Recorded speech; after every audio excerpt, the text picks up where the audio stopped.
Ophelia's POV. Hindi ko maigalaw ang katawan ko. Nang imulat kong mga mata ko ay bumungad sa akin ng mga walang malay kong mga anak. Nakatali kaming tatlo't hindi ko alam kung nasaan kami ngayon. May busal din ang bibig ko kaya hindi ko magawang sumigaw para humingi ng tulong. Ang huling naalala ko'y naglalakad ako papunta sa kumpanya ni Handro para mag-lunch na kaming dalawa. Gumalaw ako't pinilit kong alisin ang tali. Sa kamay ko ngunit masyado itong mahigpit at hindi ko kayang alisin. Hanggang sa nakita ko si Amir at Soraya, naisip ko na mas mabuting tulog ang mga anak ko para hindi nila makita at marinig ang mga nangyayari ngayon. Si Monica at ang masamang matandang nagpadukot sa amin. Narinig ko na sumigaw si Soraya. Nagulat ako sa putok ng baril hanggang sa hindi ko inaasahan ang sekretong matutuklasan ko. Si tita kaya hindi pinatay niya at hindi talaga ito nagpakamatay. Sobrang sakit ng puso ko ngayon. Ibig sabihin na hindi pa talaga nais ni tita na wakasan ang buhay niya? Paulit-ulit kong iniisip kung bakit ba kami humantong sa ganitong sitwasyon. At isa lang ang alam ko, nakakabaliw talaga ang labis na pagmamahal at ang sobrang paghahangad sa mga bagay na hindi naman dapat nila inaangkin na sa kanila. Dahil sa simula pa lang ay hindi naman nila ito pag-aari. Narinig kong malakas na sigaw ni Amir at kitang-kita mismo ng dalawang mga mata ko kung paano natumba ang pinsan kong si Soraya. Soraya, kumapit ka! Saad ko sa isipan ko. May tama siya ng baril sa tagiliran at ginigising siya ngayon ni Amir. Ngayon, nakikita mong nangyayari sa kanila. Ikaw at ang mga anak mo isusunod ko. Sabi niya sa akin na tinanggal niyang tape na nasa bibig ko. Pweh! Dinuraan ko siya sa mukha. Pak! Tunog ng malakas niyang sampal sa akin. Ah! Galit na sigaw niya. Huwag na huwag mo sasaktan ang mga anak ko dahil kahit sa kabilang buhay papatayin kita. Sabi ko sa kanya. Kahit na anong mangyari ay hindi ko siya hahayaan na saktan niyang mga anak ko.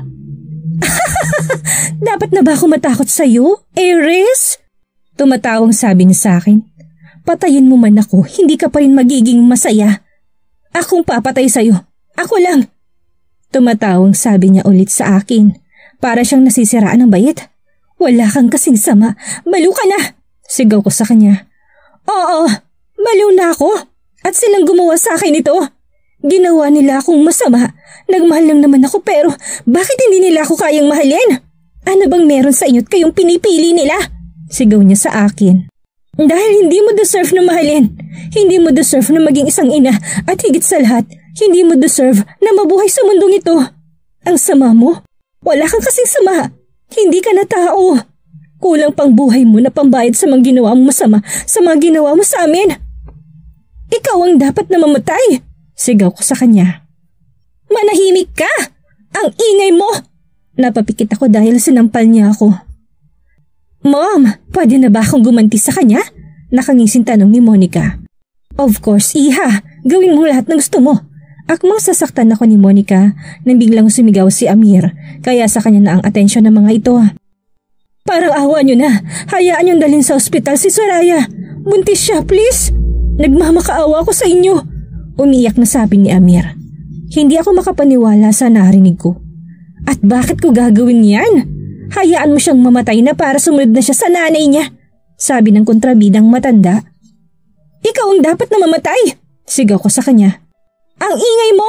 Sigaw sa akin ni Monica at tinila niya ang buhok ko.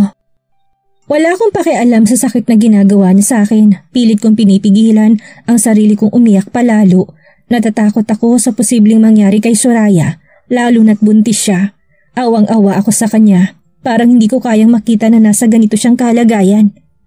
Bakit hindi mo ako pakawalan para malaman natin kung sino ba talagang malakas sa ating dalawa? Duwag ka! Marina tanong ko kay Monica.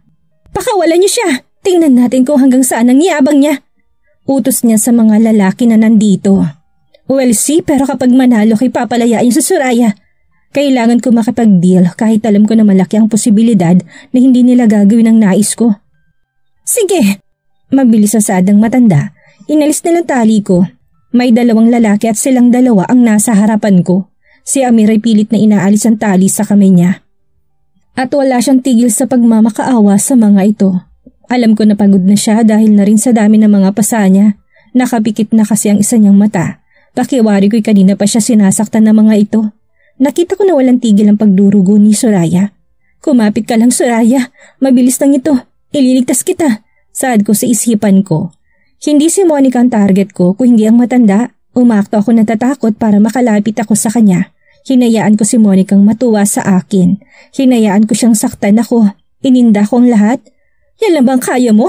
Lumaban ka, witch! Sigaw niya sa akin. Mabilis ko siyang sinipa dahilan para matumba siya. Mabilis akong lumapit sa matanda at inago ko sa kanya ang baril niya.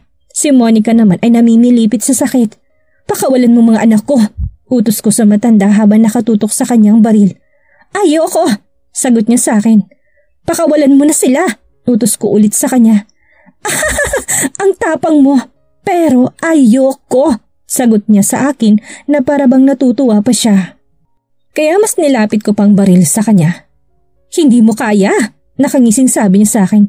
Tingnan natin. Sagot ko sa kanya at binaril kong isa sa mga tauhan niya sa binti. Ah! Sigaw ng lalaki. Pakawalan mo ng mga anak ko bago ko pasabugin ang ulo mo. Malamig na utos ko sa kanya. Nakita ko mga takot sa mga mata niya. Hindi ako nagbibiro sa sinabi ko sa kanya, lalo na't pinaputok ko ulit ang baril. Ano pang hinihintay niyo? Pakawalan niyo ng mga bata! Sigaw niya sa isa pa niyang tauhan. Unahin mo si Amir. Utos ko sa kanya. Mabilis niya akong sinunod. Lumapit ito kay Amir. Salamat, Ophelia. Umiyak na sabi ni Amir at mabilis niyang binuhat palabas si Soraya.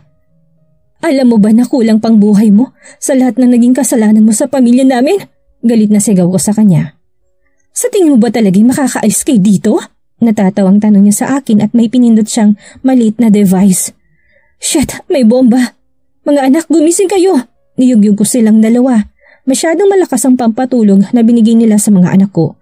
Kailangan namin makalabas dito. Kahit hindi na ako, basta makalabas sa mga anak ko. Ang maging ligtas sila ay sapat na para sa akin. Mommy, I'm scared. Umiyak na sabi sa akin ni Cristala nang magising na ito. Don't be scared. I'm here. Mommy's here. Sabi ko sa kanya. Alej, kahit na anong mangyari, huwag mong iiwan si Cristala. Makakaalis tayo, brave tayo mga anak. Ililigtas tayo ng daddy niyo. Sabi ko sa kanila. Opo, Mami. Sagot niya sa akin at hawak niyang kapatid niya. Ipikit niyo lang ang mga mata niyo. Alam ko na parating ng daddy niyo. Ililigtas na tayo. Utos ko sa kanila na mabilis naman nilang sinunod. Hindi ko alam kung anong mangyayari sa amin ngayon. Andrew, nasan ka na? Kailangan ka ng mga anak natin. Tawag ko sa kanya sa isipan ko.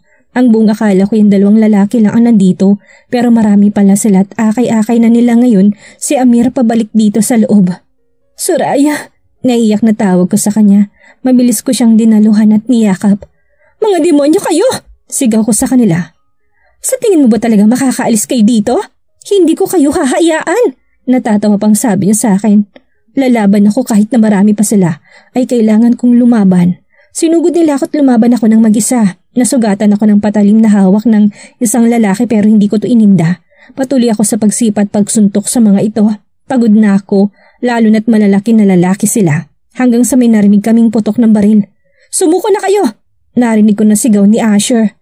Hayop ka! Papatayin kita! Narinig ko rin na sigaw ni Andrew. Daddy! Umiiyak na tawag ni Cristala sa daddy niya. Anak, just close your eyes. Utos rin ni Andrew kay Cristala. Ako? Papatayin mo?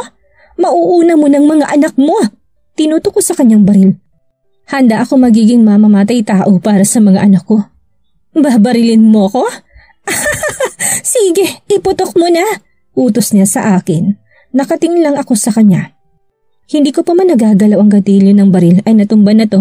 Sunod-sunod ang narinig kong putok ng baril. Kaya tumakbo ako papunta sa mga anak ko. Niyakap namin ni Andrew ang mga bata. Sorry love kung nahuli kami, sabi niya sa akin. Si Soraya, kailangan natin siyang dalhin sa ospital. Umiyak na sabi ko sa kanya. Oo, ipapagamot natin siya. Sa ngayon ay kailangan na nating makaalis dito. Oo, dahil may bomba dito. Kailangan nating umalis ngayon din, sabi ko sa kanya. Mabilis kaming lumabas at sa huling pagkakataon ay nilingon kong dalawang tao na wala ng buhay ngayon. Parehong sa ulo ang tama nila. Hindi ko alam kung sinong bumaril sa kanila. Sana sa susunod nitong buhay ay maging mabuting tao na kayo para maging masaya kayo. Saad ko bago ako sumunod kay Andrew. Sa ambulansya ay hawak kong kamay ni Soraya. Wala na siyang mali at marami ng dugong nawala sa kanya. Pinapakiramdaman kong pulso niya. Sobrang hina na nito ngayon. Soraya, kumapit ka lang. Please, alam ko na magiging okay kayo ng baby mo. Kapit lang. Huwag mo kaming iiwan. Umiyak na kausap ko sa kanya. Hindi ko talaga kaya na may mangyari sa kanyang masama. Gusto ko na mabuhay siya ng masaya. Hahayaan namin sila ni Amir. Huwag lang siyang mawala sa amin. Nang makarating na kami sa ospital ay nasikaso kagad sila ng mga doktor. Wala na akong pakialam kung sumabog ang lumang gusali na yon dahil mas mahalaga sa akin ang pamilya ko. Love, natatakot ako para kay Soraya. Umiyak na sabi ko kay Handro. Alam ko na magiging okay siya. Ipapagamot muna natin ang mga sugat mo, love. Umiyak na sabi niya sa akin. Okay lang ako. Puntahan na lang natin ang mga anak natin. Sabi ko sa kanya. No, love. Ipagamot muna natin itong mga sugat mo. Umiyak na sabi niya sa akin na tinilikan ng mga kamay ko. Thank you, love. Thank you sa pagprotekta mo sa mga anak natin. At sorry dahil hindi ako kagad nakarating.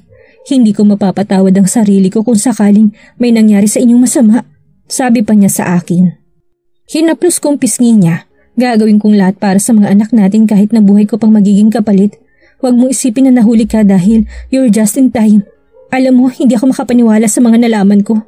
Hindi nagpakamatay ang tita ko. Pinatay siya. Pinatay siya ng hayop na babaeng yun. Umiiyak na sabi ko sa kanya. Wala na siya ngayon. Tapos ng lahat at magiging masaya na tayo. Hinatulan na siya sa mga kasalanan niya. Sabi sa akin ni Handro. Para sa akin ay tama lang na namatay na siya. Sa lahat ng mga ginawa niya sa amin ay sapat ng kabayaran ang buhay niya. May mga buhay na nawala at may mga buhay na nasira nang dahil sa kasamaan nila. Puno man ng pasa at sugat ang katawan ko ay hindi ko ito ininda. Ginamot nila ako. Pagkatapos ay pumunta ako sa mga anak ko.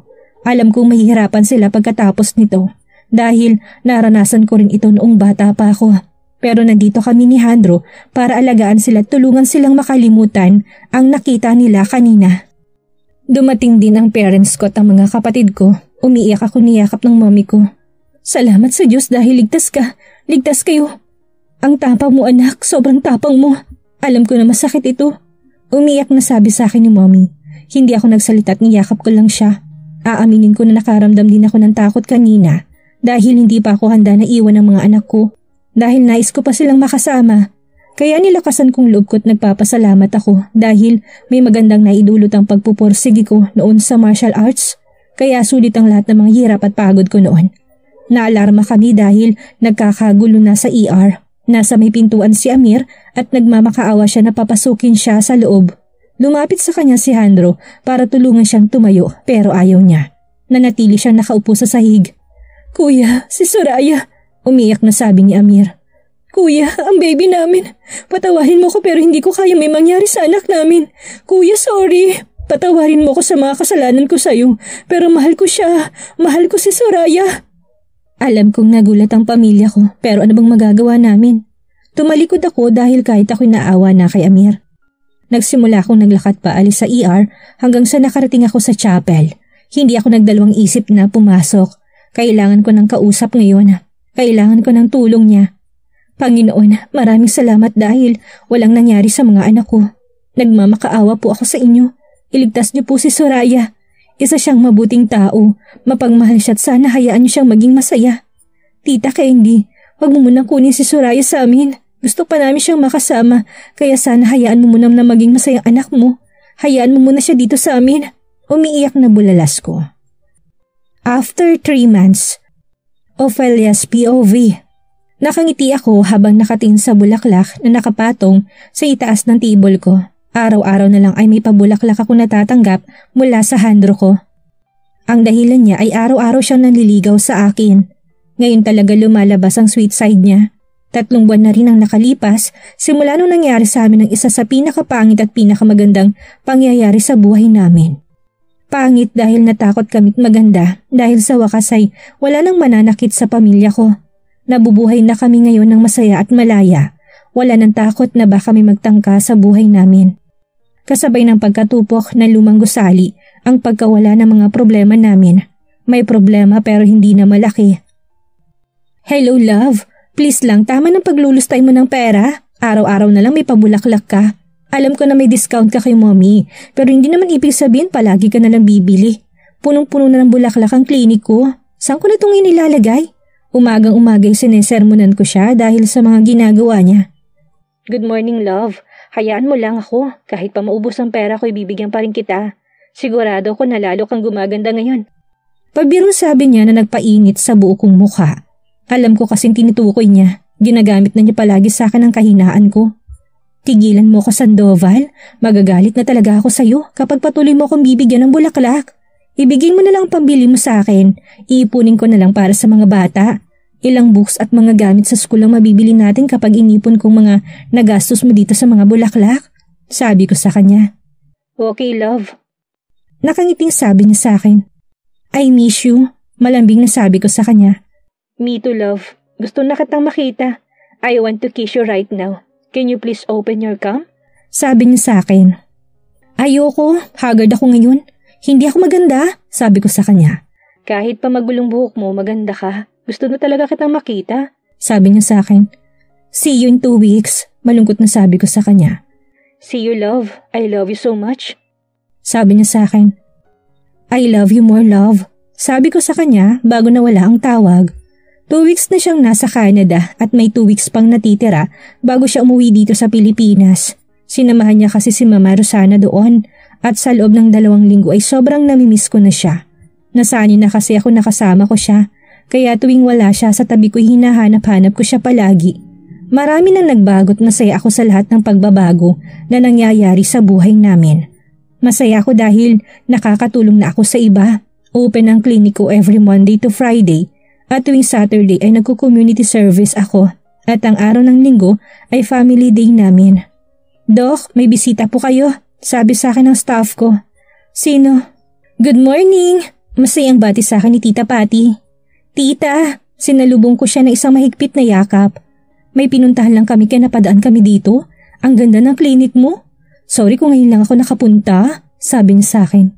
Na-miss kita, sana palagi kayong dumadaan dito. Bakit kasi mas pinili mong tumira sa malayo? Natatawang tanong ko sa kanya. Ikaw talaga, na-miss mo lang ako eh. Natatawang sabi niya sa akin. Palagi naman po, uuwi na po ba kayo kagad? Tanong ko sa kanya. Hindi pa naman, okay, papuntahin ko dito si Cristala. I'm sure na matutuwa siya kapag nalaman niya nandito si Pogi. Sabi ko sa kanya. Mabilis akong tumawag sa bahay kaya hinatid nila kaagad si Cristala dito. Masaya akong makita na okay si Tita Patty. Hindi ko man alam ang lahat sa kanya ay alam kong ginagawa niyang lahat maging masaya lang siya. Silang 2 ng anak niya. Buong maghapon kaming nagkwentuhan at naglalaro naman ang mga bata. Are you happy? Tanong ko kay Cristala habang pauwi na kami.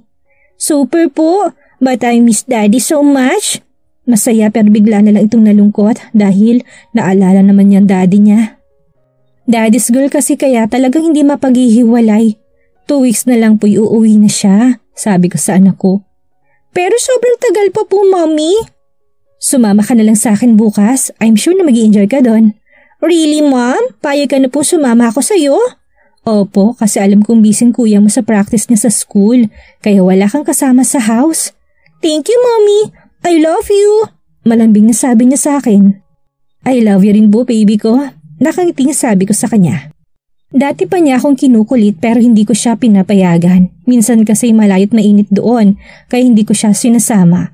Pero dahil may practice game si Alej at wala si Handro ay isasama ko na lang siya.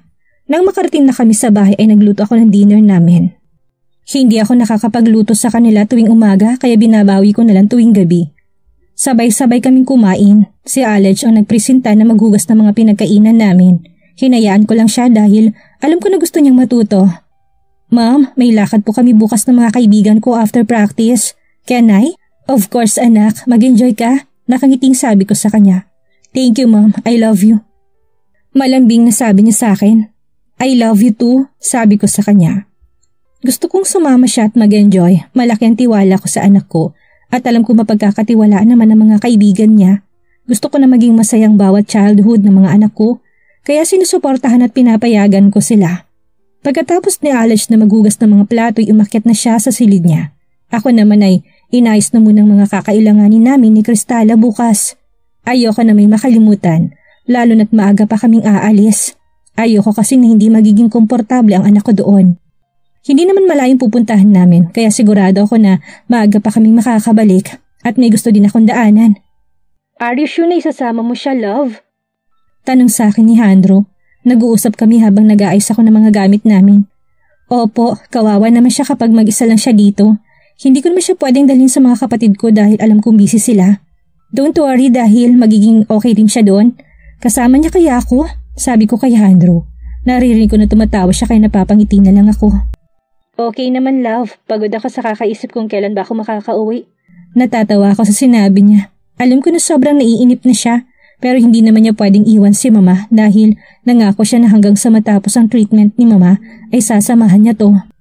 Na-miss mo na yata ako? Pangaakit ko sa kanya sabay baba ng strap na suot kong pantulog. Fuck, hindi mo alam kung gaano ko kasabik ngayon love. Sisiguraduhin ko na kapag umuwi ako'y aangkinin kita sa lahat ng sulok ng silid natin. Ani niya sa akin. Good night, love. Malambing na sabi ko sa kanya. Pagkatapos mo kong akitin, matutulog ka na? Hindi mo ba ako pananagutan? Tanong niya sa akin. In 2 weeks, pananagutan na kita. Sagot ko sa kanya at mabilis kong pinatay ang tawag. Alam ko na apektado siya sa ginawa ko. Wala nang bago doon dahil sobrang hiling niya kapag nandito siya. Kaya hindi ako magtataka kapag nabuntis na naman ako. Nang matapos na ako sa pag-iimpake, ay humiga na ako sa tabi na anak ko. Tulog na ito ngayon. Alam ko na pagod ito sa pakipaglaro niya sa anak ni Tita Patty. Jandro's POV. Anak, ang sabi ko sa'yo, umuwi ka na. Sigurado akong hinahanap ka na ng mag-ina mo. Sabi sa akin ni Mama. Mama, okay lang po ako at ganun din sila. Gusto ko pong samahan ka. Mabilis na lang po tayo dito. Kaya ko pa pong magtiis nang hindi sila kasama. Di ba po ang sabi ko sa'yo, babawi ako? Sagot ko sa mama ko. Ako ang dapat na bumabawi sa'yo. Pero eto ako, may sakit at pinapahirapan ng anak ko na mag-alaga sa akin. Malungkot na sabi niya sa akin. Mama, don't say that. Hayaan mo kong gawin ang obligasyon ko bilang anak mo. Ang makilala kita ay bawing-bawi ng mga taon na hindi tayo magkasama. Malambing na sabi ko sa kanya. Kahit na maraming nangyari, anak ay nagpapasalamat pa rin ako. Lalo na't hindi tayo pinapabayaan ng Panginoon, lalo ka na anak ko. Wala man ako sa tabi mo'y masaya kung lumaki kang mabuting tao. Palagi mong tatandaan na normal lang ang magkamali. Dahil ang mahalaga ay natututo tayo. Matanda na ako at anytime ay pwede na akong kunin ang lumikha sa atin. Kaya nagpapasalamat ako na hinayaan niya akong makasama ka pa. Sabi sa akin ni Mama. Ako rin po Mama. Ayoko na may masayang na oras sa ating dalawa. Nais kong sulitin ang bawat oras na kasama kita. Nakangiting sabi ko sa kanya. Alam namin ni Mama pareho na hindi na siya magtatagal. Pero kahit na maliit lang ang chance na meron kami ay hindi ako bibitiw. Hindi ko pa kakawala ng pag-asa na meron kami.